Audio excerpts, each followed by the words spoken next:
Hi, I'm Chris. And I'm Jeremy. And I'm Fergal. And we're from Movie Smash. Comic book movies are having a golden age right now with the MCU. Movies based on comics aren't necessarily a new thing, but they're a big thing. Join us every other Tuesday on Movie Smash. We explore these movies and find some hidden gems. Every other week, we revisit some of the best. And some of the worst movies based on comics or graphic novels. Was Green Lantern as bad as you remember? Heck no! Is Time Cop the most accurate time travel movie ever created? Absolutely. Was Mystery Men way ahead of its time? Should they be revisited? Should they be forgotten? Join us on Movie Smash and find out. Listen wherever you find your fine podcasts.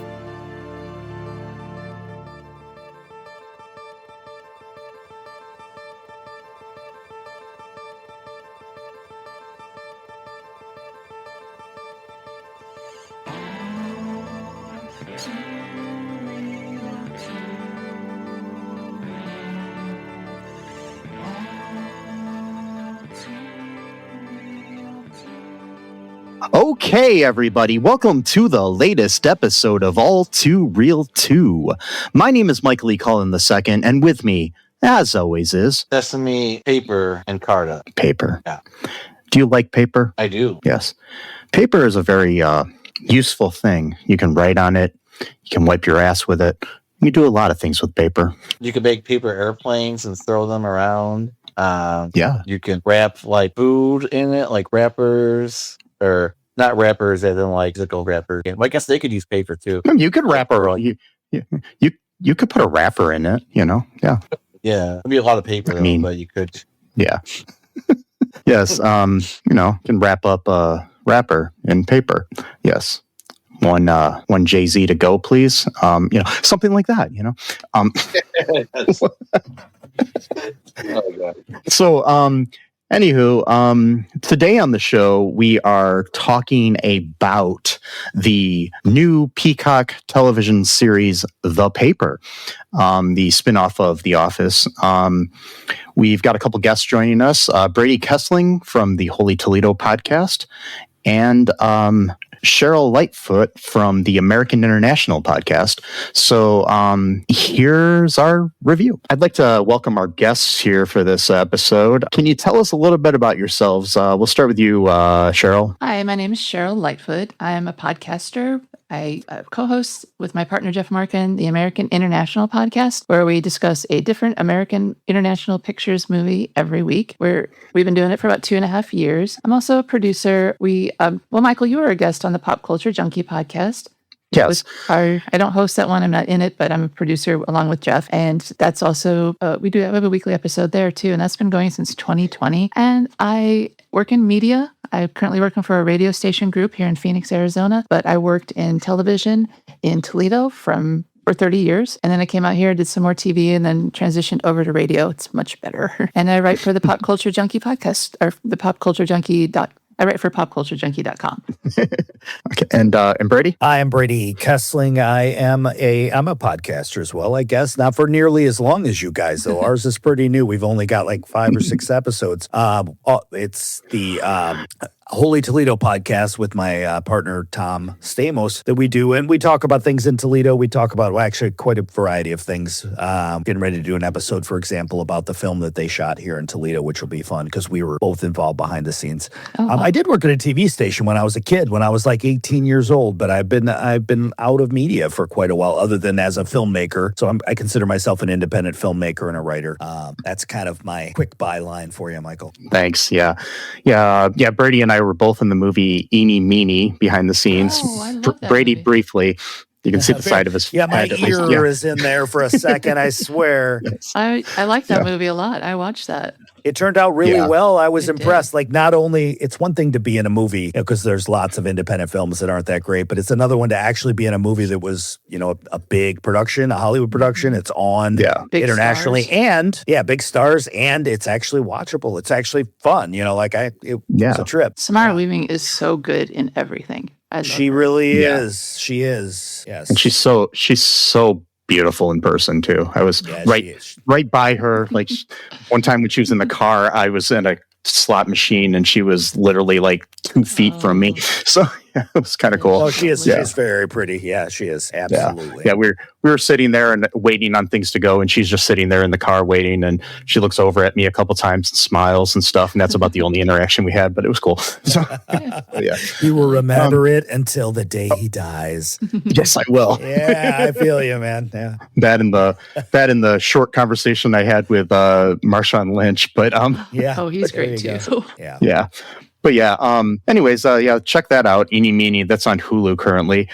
Today we're talking about something else that was shot in Toledo, and we're talking about another project that involved Film Toledo, the local Toledo Film Commission, with helping out with like props and other things, and kind of the flair of Toledo to be added to the show. And that's the Office spinoff called The Paper, which is currently on Peacock. 10-episode first season. They premiered on September 4th. It was created by Greg Daniels, who was one of the co-creators of The Office, and Michael Coman, who was like a writer for Late Night with Conan O'Brien, among other things. So, yeah, and it takes place in Toledo, Ohio, like I said. And all of us have connections to Toledo. I live in Findlay now, but I lived in Toledo most of my life. And Brady lives in Toledo, and Cheryl lived in Toledo as well. So originally, but now she's in Arizona. So yeah. I don't like winter. No, I don't blame you. Don't blame you. Yeah. So, so we're going to kind of just go off of like, what is your like initial reaction to this show, and feelings on it? Either one of you can start. I wanted to love this show. I really did. I was really rooting for them. And I was so excited to see Toledo represented, but it didn't fulfill the hopes and dreams I had for it. Oh, no.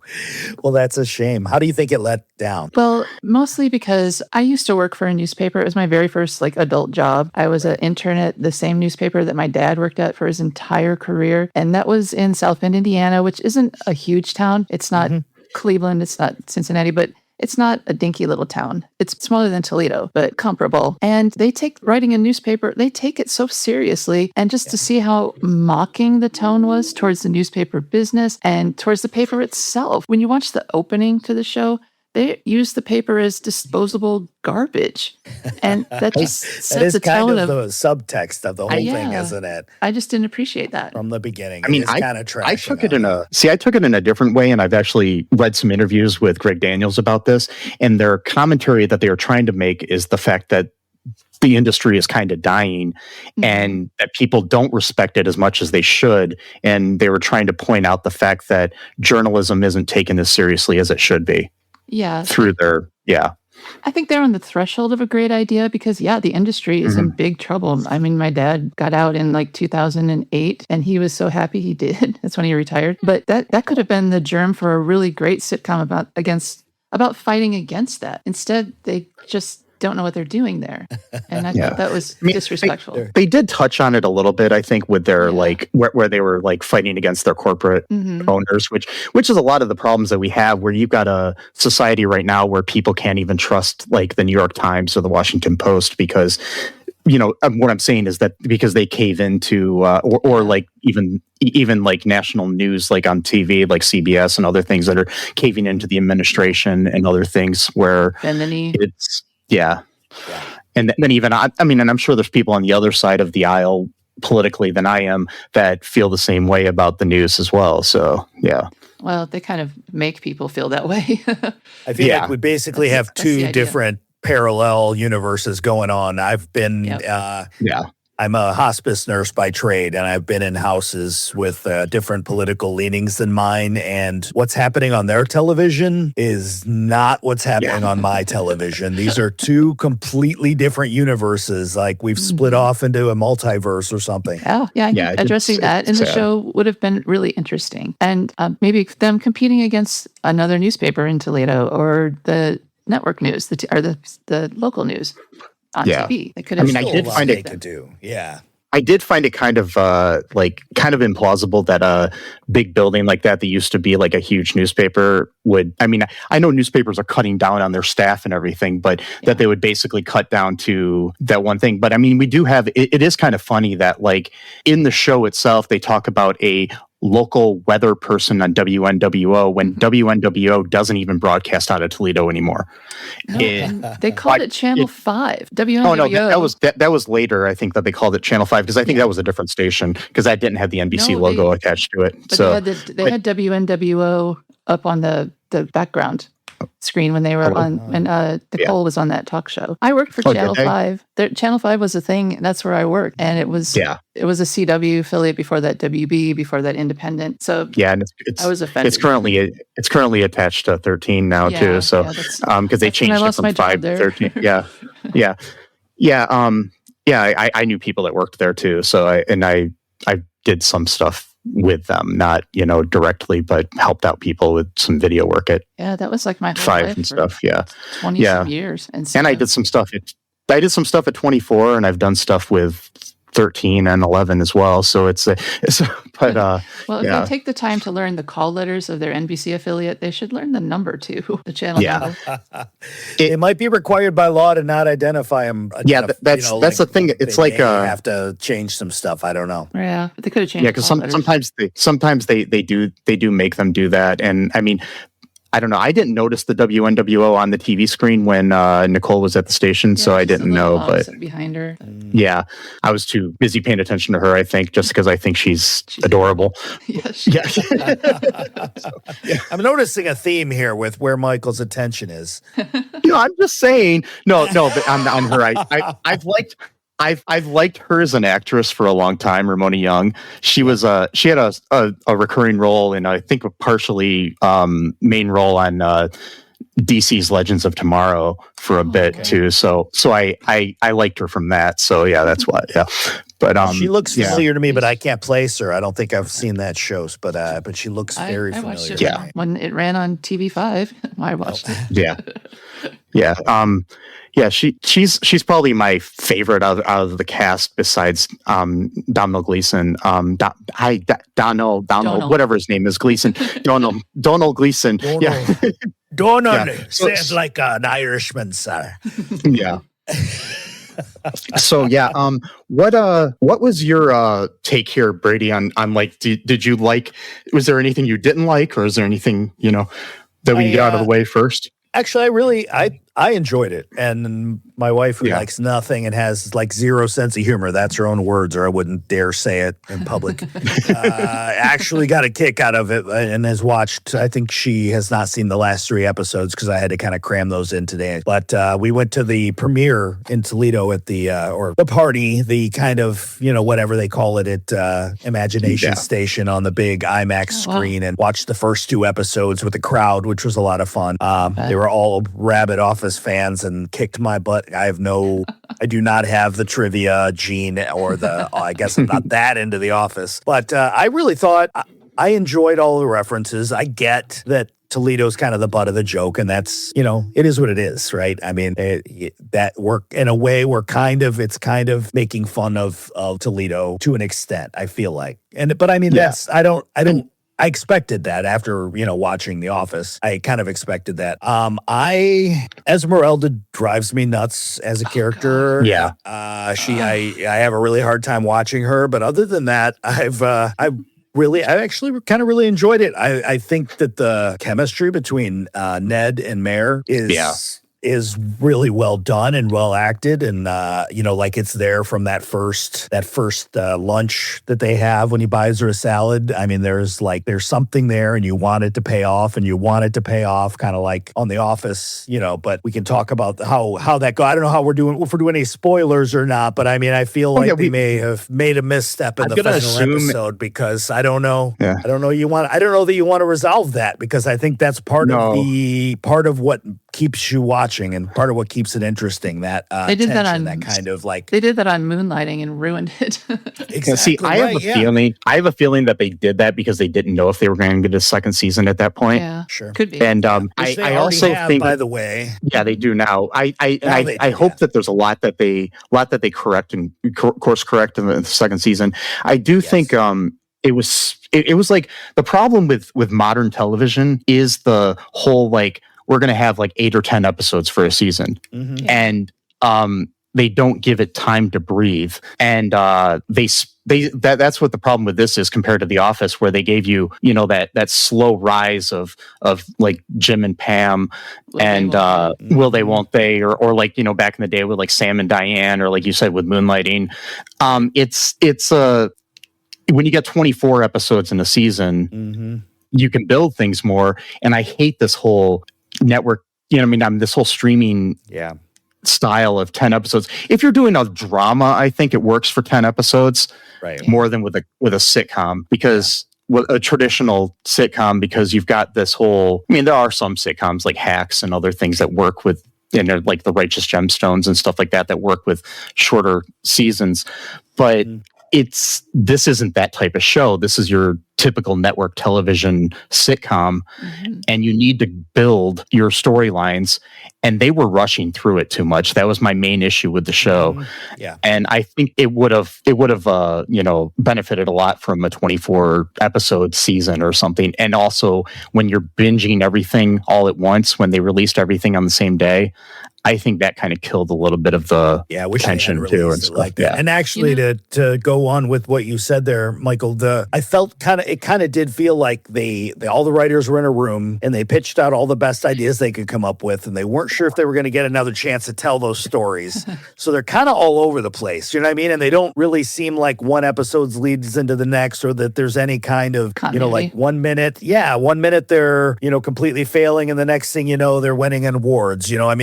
You had the awards that really bothered me. Only 10 episodes, and they went from just pulling stuff off the wire to winning, to sweeping their categories at the Ohio Journalism Awards. No way. And there was one episode where they had a half decent article, right? I mean, like, of all of them. They didn't do the work on that one. They didn't lay the groundwork for that to be believable. And it's kind of hard to tell how long of a period of time things are taking place too. When you're watching them in this. It's like, you don't know if this is like, they we do have somebody joining us here. Our co-host Sesame is joining us here, folks.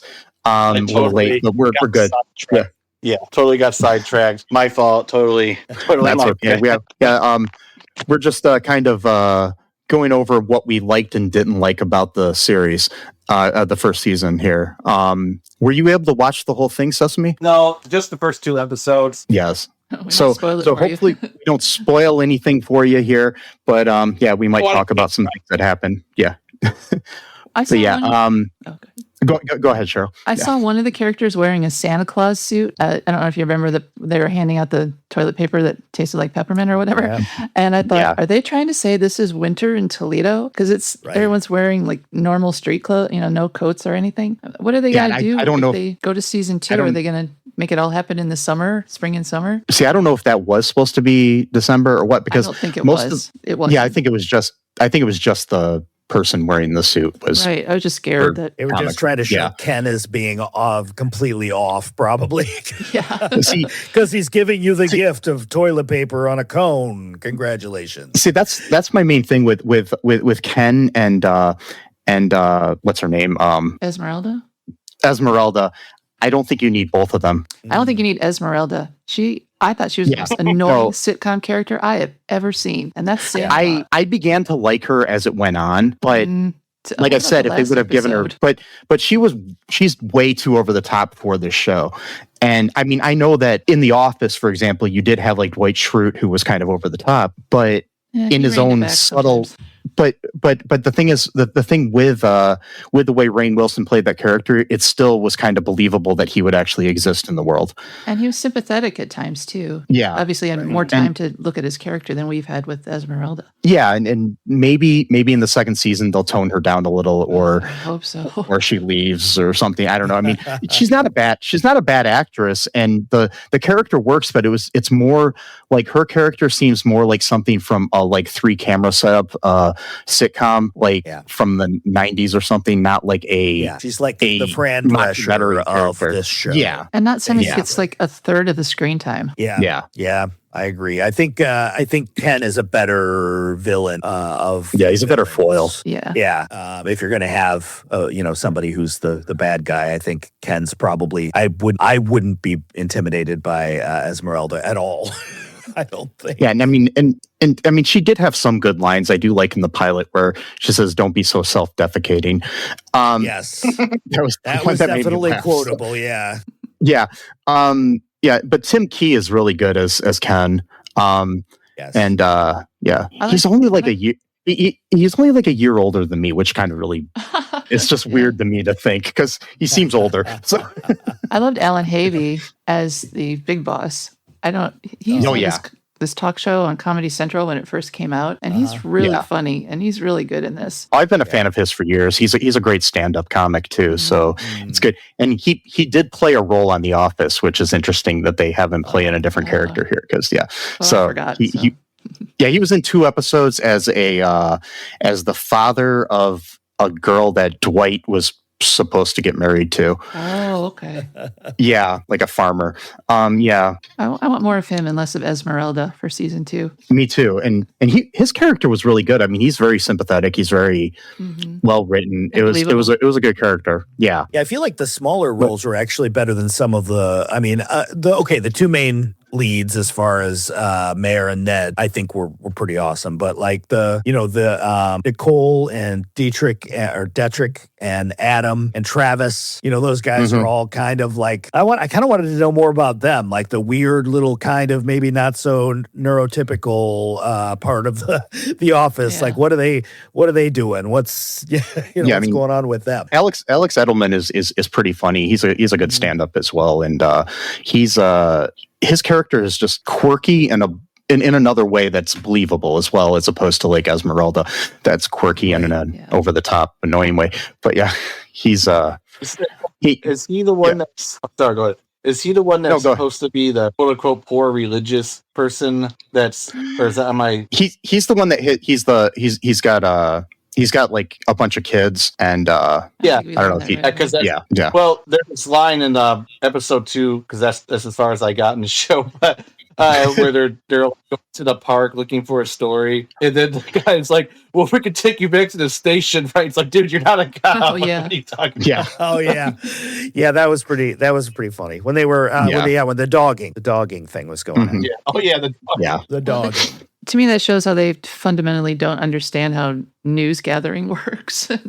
And but these people aren't supposed to. So in fairness, there's nobody there who. I mean, they do put out a paper still, and people buy it. So nobody. It's that part's not believable at all. But there's all over the walls. There are newspaper front pages from the glory days of the paper, and they don't know how to read those. I don't know. I mean, I think that's kind of what they were going for, though, is the fact that this is kind of what they should have done with the show in a way if they're going to do the paper thing. I know they had to try to kind of connect it to Dunder Mifflin, where Dunder Mifflin got bought out, and then you have this other company and stuff, but I think it would have been better to have it be like a startup, smaller newspaper like the City Paper or the Free Press that we have in Toledo, as opposed to a Blade substitute. Yeah, and because I mean, the Blade has its issues. I mean, don't get me started on the Block family. Oh my God, I wondered if the stacks were supposed to be like the blocks of Block. I mean, I think so. It was like John Stock and then John Block, so it's like But they were nothing like. I've met both Alan and John Robinson Block, and they were nothing like that. They are nowhere as weird as they are. Yeah. So I had a question. Oh, go ahead, sir. Yeah, go ahead. Sorry, I don't really know how the journalism game works, but was I incorrect in assuming that in the first episode that they were just using articles from other newspapers and just sharing? Is that even AP a legal thing? Yeah, it's legal. You subscribe to AP Wire and you pull articles from your paper. Because you'll see in regular newspapers, an article that's the AP Wire that you're going to have the same article in the Blade and also in the Washington Post or something like that. Yeah. So sometimes typically like national or international stories, and then you would do your own local reporting for a paper like the Blade. Okay. You'd think that would be how it would normally go, at least, because but it seems if you want to read a national paper, you're not going to read the Blade or the the show, the Toledo Truth-Teller. Yeah. It seems like this paper had just become a newspaper that was just completely The Wire, you know. Mm-hmm. So yeah, it's Who would buy not that? the TV show The Wire, but That would have been better, probably. I would have been more interested. I mean, I like the show, though. I'm not ripping on. I mean, I think, it's not a very realistic portrayal of the news industry at all. And there's a lot that they definitely didn't earn throughout 10 episodes, that paid off, even though it shouldn't have. And I don't know. We'll see what happens with the romantic tension thing as they started. I feel like it was a misstep to start to resolve that, because I feel like it's better if they've never even talked about it. Because I feel like you're probably right. They're probably going to go back to, well, we're going to fight this, but they're going to be fighting it more actively. But I mean, the fact that they've talked about it releases so much of that tension in my mind. Yeah, and it's going to be interesting to see if they put an obstacle between them in the next season. HR. Or HR. Right, exactly.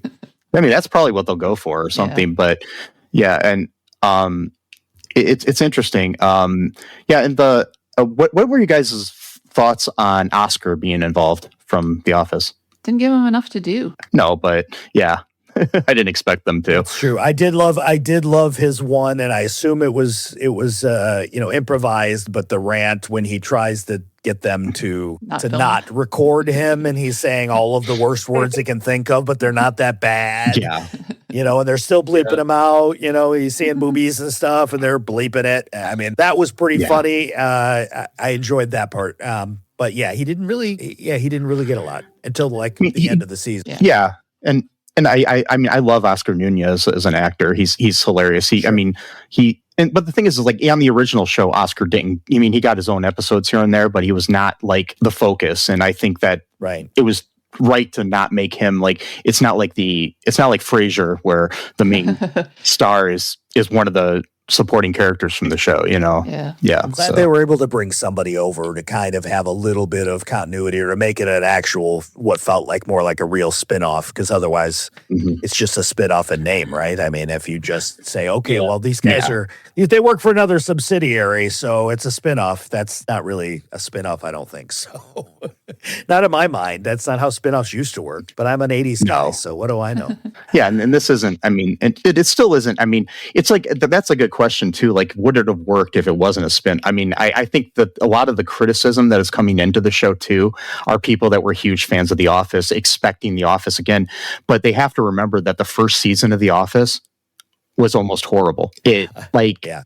There were when you compare it to the British version. I mean, if you're talking about, are you talking about the American one? Yeah, the American Office. The first season, those first 6 episodes that they had the first season of The Office American Office were really, they hadn't found their footing, and that's why I'm hoping this show does find its footing. The same thing with Parks and Rec and other shows of that nature. I mean, even other shows that lasted. That kind of there's very few shows that have like a perfect pilot. And I do think that this season was better than the first season of The Office. I will give them that, I think. So, yeah, that's my feeling. Hopefully they learned from the experience of the other one. I mean, part of it is just gelling as a cast, I would think. Because, I mean, I assume, based on The Office, that there's at least some degree of making this stuff up. That it's not, they have the scene and they have the words, but there's also a lot of improv going on. I mean, that's like one of the hallmarks of the way The Office was produced, I think. But you had Steve Carell and, some other like big name, it's really, really talented people. And these are kind of all sort of unknowns, at least as far as comedy goes. In the, I mean, when The Office came out, most of those people were unknown too. So it's, Steve Carell was known from The Daily Show and stuff like that. And I mean, Rainn Wilson was kind of known, but not really. But almost everybody else was kind of an unknown. Yeah, Rainn Wilson is still only kind of known, I think. I mean, if you mentioned Rainn Wilson's name, they don't have any idea who you're talking about. I know who he is. I follow him, and I find him entertaining. But not everybody. I do knows. Too. I'm the same religion as him, so I've talked to him before. So I do. Oh, but I'm Baha'i, and so is he. So it's but. That was only years ago, like on MySpace that I talked to him. So MySpace, you're dating yourself. So was he in your top 5? Oh, I just dated myself. Or top 8. Yeah. It was top 8. Yeah. No, he wasn't. I think you could make it however many. It depended on your theme, if I remember correctly, how many tops you had. Yeah. Did you think it was funny? Fights. Oh, sorry. Did you guys think it was funny? Did you laugh? I did show? laugh at a fair amount of it, yeah. And it probably was helped did. by the fact that I was in a crowd of people when I saw the yeah. first 2 episodes. Yeah. But I actually got some pretty good laughs. And some of them, every once in a while, there's a little kind of chortle about the fact that the way they mentioned Toledo, but they're actually, I thought there were some, it wasn't like a laugh a minute, but maybe not as much as you should, but it was still pretty funny. I don't think I they've still got that cool office thing where they get the reaction. I like the format of that kind of like looking at the camera when it gets awkward and that sort of thing. Although the little subplot where they go down, where Esmeralda and Ken go down to the basement and they're making their plan. I'm like, I leaned to my wife and I said, "There's no way they're going to forget that they have cameras following them around and have this conversation. No matter how much stuff they put the camera behind, there's no way these 2 characters who are controlling as can be have forgotten that there are cameras following them around." Especially Esmeralda. Especially right. But I feel like Ken is super conniving and like he's got his plans in place. And Esmeralda was supposed to have been on a reality show before this, so the character like some dating show or something. Yeah. So, but she is a complete idiot though. So I don't know. So it's hard to say. I mean, the way that was portrayed. Yeah, she got catfished, and so. I thought that was really funny, and the whole Cameo, the way that they did it on Cameo, and the way she created it by, But then again, I've actually gone to Cameo, and I did that to my co-host. I got him one with the guy from To Catch a Predator. Oh wow, Chris Hansen. Yeah, I got him a Chris Hansen video, and did he say sit down? He did. Yeah, I had him. Sit down. We got to talk about your chats here, your screen name, and all that stuff. So, yeah, it was definitely That's great. It was a good prank. It was fun to do. I thought for some reason I had the idea that you like set up like one of the Predators to be the cameo. Oh my god! There you go. That'd be funny if you did know somebody who was a Predator and you just get Chris Hansen to do a cameo to tell him. Oh my gosh, that's a great idea. Sometimes, tell the police too, though. Maybe tell the police sometime in there. I mean, Chris Hansen has his own issues too when it comes to not necessarily being truthful about things and legit. But right. But I mean, I thought the show was funny. There was a little bit of awkwardness on it. I think that, I mean, the writing is good, but I think it'll get better on the next season. And the Toledo references were kind of interesting, but there were some like things like where they're like they'd mentioned an East Toledo Target. There's no Target in East Toledo. No, and I think there's a lot. I think they learned a lot about Toledo by going to Google Maps, and they did come to Toledo and talk to the film commission and stuff and tried to get things. I believe they toured the Blade and the City Paper actually while they were here. Wow. Yeah, they did. They went and visited them. Yeah, it was mostly the writers. They might have been a couple small actors. I'm not sure who they were. Well, I didn't Gleeson recognize the names back then. Oh, did he? Okay, I did not know that. He came and hung out at the City. I know that cool. from people I know that work there. And that's probably just because he's a good actor. I would imagine that he was like, I need to go and see what this is like what it would actually be like. And that's you got to respect that at least. To do research for your sitcom role is pretty. He went to some other papers in Ohio too, in different cities as well. I know that. And I mean, it was kind of cool seeing some of the references here. Like they had, so I live in Findlay now, which is near Bluffton. And they had the popcorn tin that, that he has eating from the whole first episode. It's Shirley's Popcorn, which is next to the Shannon Theater in Bluffton, which I've been to several times. It's kind of cool.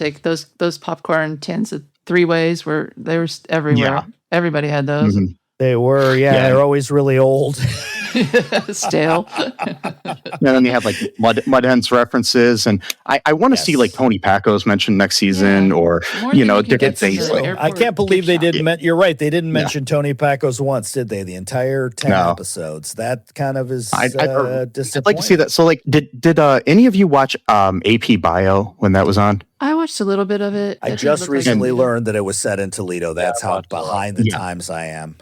It's a great show. I like it a lot. But they had some better references to Toledo on that than this show did. There's another because I mean show. they had Mancy's mentioned in it. They had Oh, wow. Wesley's Bar. They had different things like that. Yeah. So There's another it's, show set in Toledo called Melissa and Joey with and Melissa that's horrible. Hart. Yeah, I know, but they're references the to show is Toledo. decent, but They shot some interstitial scenes that they would just put up between their regular scenes, and that would be Toledo. But it never looked like there's no weather. Yeah. They got to have weather. We don't. and We don't have a macaroni hut or whatever the name of that restaurant. Oh, Macaroni Barn. It's like the Spaghetti Warehouse. Is that a real thing? Yeah. Or is that a parody of the Spaghetti Warehouse? Because I've never seen them have karaoke there. But Yeah, or dancing. No. But the Melissa and Joey was kind of like it was like Toledo in name only, and they even admitted that on that show that they just chose Toledo at random for that one. I think my favorite part of this show is seeing the Toledo Loves Love mural. Because I lived in the Old West End for 25 years. That's where I live. Crazy. Oh, okay. cool. I lived on Robinwood. I am on Robinwood right now. I'm in the attic on a 2300 block of Robinwood right now. Oh, wow. Yeah. And I love that neighborhood. It was the best, just the best. And it is. So just seeing that thing that I drove by for every anybody day. who doesn't know, it's a very artistic kind of open community. Old, the largest grouping of authentic Victorian houses still standing in the world, I think. Mm-hmm. Some in varying degrees of fixed and not. But such a cool bunch of people around here. Yeah. And that Adam Street mural that says Toledo Loves Love is right up the street across from or just past Manhattan from here, which is and Brady has a restaurant. very beautiful house in the Old West End. Yeah, I was there a couple weeks ago. So yeah, we hosted a small eeny meeny screening for some of the extras and stuff because I thought it'd be so much cooler to sit down with a bunch of people and say, "There you are, there I am," than to just do it by myself. Yeah, definitely. Yeah, when you start it turned out to only be my ear. Yeah, when I was sitting by myself, being like, there I am, and there's nobody next to me, and it's really just sad. No. Sounds like a scene from the next episode of The Paper. Yeah. There I am. Did you see me? Yeah, I did. Yeah. Oh boy, yeah. But like what was your I know that we're talking about negatives here, but what was your and some of the things, what was your who's your favorite character on the show? Mare. Anybody? Yeah. Mare. I love her. She reminds me of my youngest sister. Yeah. She's fun. She's got a lot of character. They give her a lot of backstory. And she's just the most interesting one. I mean, I want to know more about Ned. Wow, how'd you go from being a paper salesperson to being editor-in-chief? That's not a lateral move, but... No. But I think they did talk about it a little bit, but yeah. I think Mare, I'd have to go with Mare as well. If I had to pick one, I kind of really liked some of the stuff. Is it Dietrich or Detrick? Detrick. Yeah. Okay. Detrick, I kind of liked. I liked the weird thing with him and Nicole, because who hasn't met a guy like that who's just too much. I mean, he's but he's sincere. I mean, it's not like he's trying to hook up. He's sincerely, has his infatuation. I'm not saying it's love, but he has his infatuation with Nicole, and he held her hair but she when she was sick. Exactly right. Then he threw up on her too, but. We've all met that guy or been that guy. Right. No, I think we've all kind of been that guy too, frankly. No, I've been in that situation. And I mean, it's not healthy. It's not good. No. But, hopefully we've grown out of being that guy. But I like that it was represented, because he seems like he's cool and he has it all together. But then here he is kind of falling into that trap of over prioritizing this dating that's happening. So, yeah. Mm-hmm. What about you, Sesame, in the couple episodes you saw? I don't know the character. I like the one that's friends with Ned, basically, the woman. Mare. I don't really know. Yeah. So basically, all of us like Mare. Yeah, I like Mare. Mare's my favorite character too. I think. Yeah. So yeah. I kind of feel like the show is pretty much just to make you fall for Mare. In a way. You know what I mean? I think they kind of show Ned as the main character, but I feel like it's all about making Mare be likable and be like, I don't know. She's the most realistic character. She's realistic. Yeah. She's got depth. She's got, she's well portrayed. She's got talent. She exactly. deserves to be there. Exactly. Right. She's like the only one who probably ought to be there. Like even Ned kind of isn't qualified for his job, No. But and see, I mean, I think go ahead. So I'm sorry. I was to say this is interesting because like you talked about parallels to The Office and stuff. She kind of reminds me a little bit of like Jim Halpert, whereas Esmeralda kind of reminds me of Dwight Schrute, but she's always trying to sabotage Ned, and Ned's almost seems like he's kind of like a Jim / someone like it, almost like a hybrid between Michael Scott and Jim. But then you got Mare is kind of like doing like the side eyes, type of thing that Jim would do. But like it's its own thing, though. Obviously, it's not like just the complete replica of the old cast or whatever. Yeah. I mean, I think about The Office. Sorry, Mike, but the thing about The Office is that most of the characters are like the main characters are like boobs. I mean, like they're not. Like the main people that are in charge are morons, kind of. Do you know what I mean? They're the Homer Simpson of the gang. Michael is. They're not competent, but they're confident that they are competent. Well, as not a boss, that's pretty relatable. That the people above you are absolutely. Oh yeah, yeah, definitely. But I feel like they've gotten away from that because Ned and Mare are like very much the main characters in this, and they are both the most competent people on the show. Well, you do have like Ken and Esmeralda being like idiots, so it's kind of I mean, I really like the Ken character. I think I do think they need to get rid of or tone down Esmeralda a lot. Why is she so much? The stakes aren't that high. Yeah. Why is she so extra about everything? Right. Yeah. And I mean, it's a choice. It's a way to go, but I find her grating. I do. I just find her like. I'd also like to find out how she ended up in Toledo. Yeah. Of all the accents I expected to hear, Italian was not one of them. Yeah. For sure. Yeah. At least it was Italian and not like the typical, that could have easily been, she could have easily been Spanish or Mexican. And, they had that accent, the Hispanic with the Lebanese Spanish accent. Right. And Sabrina Impacciatore is Italian, so it's like so at least she's not like faking an Italian accent. So is she really hamming it up? I'm not super familiar with her other work. I have not watched The White Lotus. I know she was on White Lotus, and I've never watched White Lotus either. So Okay. It just doesn't look good to me, but that's just me. I know everybody loves White Lotus. It just doesn't look interesting to me. It's popular, but I just said it stayed off my radar, and I don't even know what it's about. I think it's kind of like adult-y, but other than that, I don't know. There's a lot of those shows that everybody's like, oh, you got to watch the show. You got to watch the show. And it's like, I still have never seen Game of Thrones much. So it's like, there's different things that it's I tend to resist that when it's happening. Like I didn't watch the Harry Potter movies because they were too popular at the time. And then finally I got around to them later. I'm like, I'm not jumping on that bandwagon, darn it. Sticking to my guns. Then eventually I'll get around to it because it's part of popular culture. You got to know what, you got to know what a muggle is or you're not going to understand half the people in this world. Yeah, exactly. How do you know? When those movies came out, when the movies started coming out, like the Harry Potter movies, I refused to see them because there was this like smaller art house film that was playing like almost every other city of the size of Toledo, but not in Toledo. And then Harry Potter was on like 20 screens, and I'm just like, can I just have one of those screens so I can see this fucking movie? My son was the age to love Harry Potter. He dressed as him for Halloween for 2 years running. So I just went with my kids. We read the books together. It was a mom thing. So I wouldn't have otherwise. But I did watch Game. And that's another thing that's sadly been ruined by the author, unfortunately. But that's. He doesn't like him anymore. No kidding. Jeez. Yeah. We'll just leave that right there, right? I'm not gonna support a transphobe. But anyway, so But yeah, Yep. As as far as we know, none of the creators of this show are transphobic. So, there's that. Fingers crossed. There was one.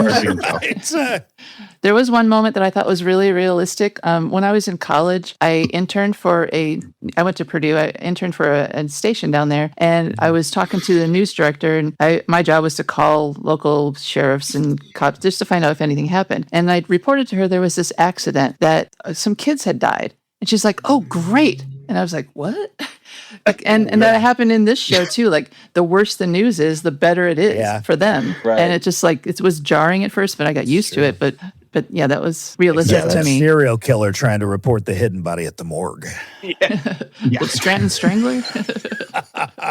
I did like the part where they played back his frantic call to the morgue is the source for the serial killer thing. Yep. I did think it got funnier towards the end. Like they had finally got their rhythm right, and it was. Yeah. I got more. It's gotta be hard with a cast that big, because that's a lot of people. I mean, there's 12, main cast members, I think, or something like that. I mean, 10 at least. That has to be That has to be a lot to get that chemistry, to build that chemistry, and to be able to play off of each other, and to even recognize what your coworker, your other, this other person playing a role, what they're going for. Do you know what I mean? It has to take a little while. So I was struggling to surprise me. I was struggling to figure out what all their real jobs were when they weren't dabbling in journalism, right? Because they would sort of switch between the two because they couldn't afford full-time journalists. I mean, I know that Adam was an accountant. Adam is an accountant. I actually got it listed here. Oh, okay. So I forgot. They introduced him. That is the new editor in chief. Former Esmeralda is the managing editor of TTT Online. Mayor is the paper's compositor. Detrick, it doesn't say what he does. I think it was sales. Yeah. Wasn't he a salesman? Yeah, I think he was selling ads. Yeah, because they were talking about the what was the Chinese something or other that was very kind of racist sounding, but they use Chinese wall. Yeah, between the two or something. Yeah, one. Right. Yeah. And then Adaloa, whatever her name is, I don't know how to pronounce that either now. Is an accountant. Right. Adam is an accountant. Nicole is kind of Nicole's kind of I don't know, an assistant or something. Classified. Yeah. She did classified ads. Yeah, classified. She says, it doesn't say that here on Wikipedia. And then Oscar, of course, is the head accountant. So the unimpeachable source that is Wikipedia. Yeah. Yes. But yeah, that's a lot of accountants and salespeople. That's where I get all my news. Yeah. So yeah, it's basically, and then there was one person actually working for the newspaper, really. It's I worked for the high school paper, and we had 24 people working for that, and we published once a week. How did they get a daily paper out? I wrote for the Collegian at UT, so and that was yearbook in college. We had tons of people working there. I guess working, we didn't get paid, but right. Yeah. Right. I was the DVD reviewer, so yeah, but yeah. So, I'm going to ask this is going to be the final question, I think, here before we wrap things up. What do you hope happens in season 2? We can start with you, Brady. Yeah. First of all, I hope that they back away fast from the whole resolving that attraction between the two main characters, because I feel like it was a mistake to have what happened in the last. I don't want to do spoilers, but I feel like that was a mistake. And I know that they were trying to kind of maybe play the middle so that they could back away from it, or they could go into it depending on what, or you could imagine whatever if they only had one season. But I really feel like they need to run away from that. That needs to have, they need to wake up from a dream and that never happened, or something. There needs to be more stuff put in there in between them to make that tension not talked about the way that it's been talked about, because I feel like that resolved too much of it. I'd like to see Esmeralda toned down and maybe a little less screen time. I really enjoyed most of the other characters quite a lot, but even Ken, who was annoying because he's a bad guy, but he's at least entertaining to watch. I found her kind of annoying, but if they the tension between Ned and Mare for the whole season was amazing, and I liked that, and I feel like they're really getting close to ruining that. So that's the big thing that I hope that they can step back from and course correct. And you, Cheryl? I think I'd like to see more journalism. Like, this is something that I recognize as what it's like to work in a real newspaper. And, they would all get together and work on the same story together. There's tiny little staff. They'd all do product research, or they'd all do the wipes or whatever. Yeah. And that I want to see like different people. I want to see them actually writing and not just researching.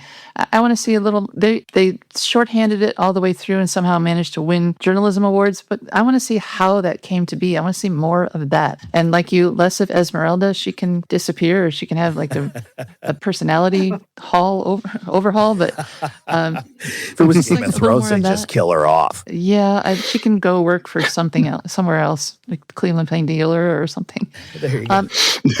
And then I just would like to see more Toledo, like real Toledo. Yeah. Maybe they could come out there and shoot at the Valentine, or I don't know, any landmark that's recognizable to us. I'd like to see them. I'd like to see them come and film at like a Mud Hen game or something. That would be. They mentioned them enough. Like on AP Bio, they came to a walleye game and and filmed. So that'd be cool to see. Yeah. Yeah. What about you, Sesame? I know you only saw 2 episodes, but yeah, I mean, I don't really have enough to. I mean, I would like to see him go to Rudy's Hot Dog because Tony Pacos, Toledo. Yeah, so we were saying Tony Pacos earlier, so yeah, I think one of those 2 would be cool. Yeah, or some other like landmarks. Go to the art museum or do something. I mean, they did that on AP Bio. They went to the art museum. They went to the Maumee Indoor Theater. They went to the walleye game, different things like that for an episode. Just come to Toledo and film some things. Go to Old West End Festival. Yeah. Come to something so Brady and I can be extras. My ear's gonna get an agent if I keep this stuff up, man. I'm gonna be very famous. This one ear right here, that's the one. Oh, I've seen that. Yeah. It's the most famous ear in Eenie Meenie. Right. Probably like the 500th favorite, most famous, but thank you for that. I'd just like to see some of the same things you guys are saying, like more Toledo. I'd like to see some of the other characters more fleshed out too, but I mean, I don't want to see more of Esmeralda, but I really want to figure out why she's in Toledo. Right. It just doesn't make sense. Maybe maybe Ice could just. Was there a bad relationship or letter there? So, yeah. We shouldn't talk politics. My bad. No, that's fine. We talk politics on this show way too much, but it's good. But a little bit with that. We had somebody recently say that they wrote really bad grammar, of course, but then told us that that we were okay to make fun of Trump, but we made fun of Hulk Hogan, and somehow that was like going over the line. That's right, brother. All right. Yeah. So yeah. So everybody's got their line, man. You know what? Don't be. Do you and just cross whatever lines you feel like, and be true to yourself. Today we got another comment where somebody said, why do Americans talk so much? You guys talk too much. It's like, it's a podcast. What else did you expect us to do on? Right. I can play you a song in my armpit if you want, but I don't think that's really why you've tuned in, guys. So, anyways, I'd like to thank Brady and Cheryl for joining us. So, Cheryl, do you have anything you want to plug here at the end here? Well, just my podcast, American International Podcast, and Pop Culture Junkie. So you can go to popculturejunkie.com for Pop Culture Junkie stuff, and AIPpod.com for American International. Love to have some more listeners. And Brady? I've just got the Holy Toledo Podcast with Tom, which we're just still trying to get off the ground. So it's kind of a new thing, but come and check us out. If you're interested in Toledo and the stuff that's going on around Toledo, it's kind of all over the place right now because we're trying to find our thing. But I think we're going to be focusing more on trying to do some of the stuff in the area, especially entertainment and what's going on in Toledo and what makes Toledo unique because, we live here and I'm at that age where I've finally gotten over I'm too cool to be in Toledo.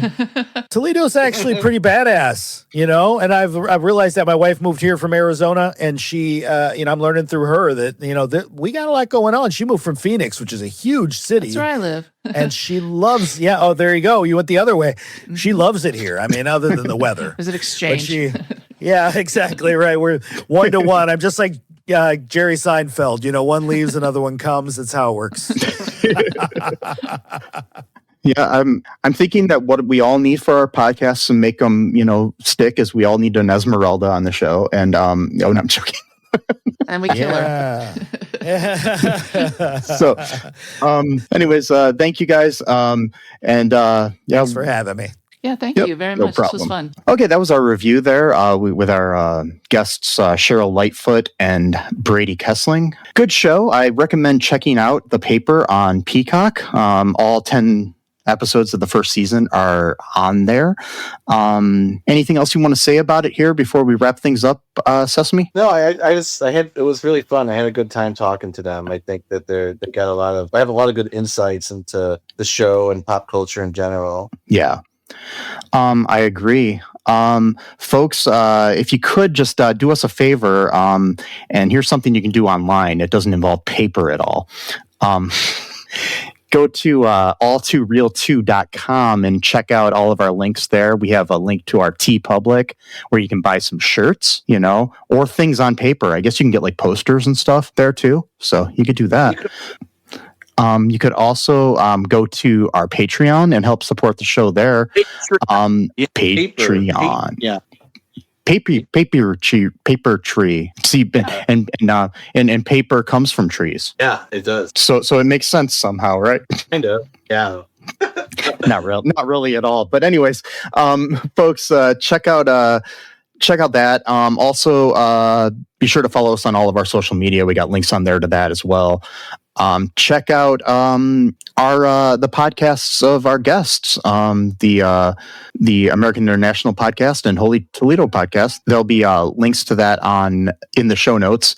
Also, just be good. There's like a cop car outside here where I'm recording, so that's kind of interesting, making some kind of weird noises. So that's cool. You never know when you're recording in your apartment and weird things happen. It was making a weird noise like, "Ow!" So I thought it was a wolf at first, but no, it sounds like a car of some sort. So anywho, folks. Just remember that trans lives are human lives. No human is illegal. Free Palestine.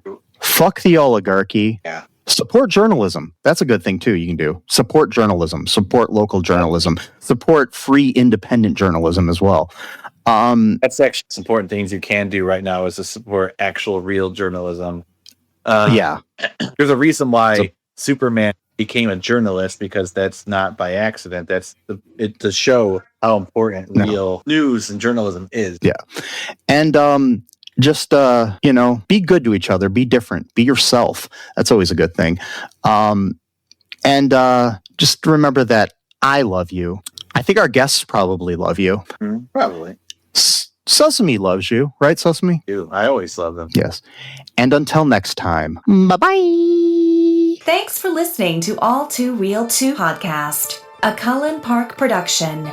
Produced and edited by Michael E. Cullen II. Music by Matthew Hawes. Subscribe and share the show. Visit us at cullenpark.com.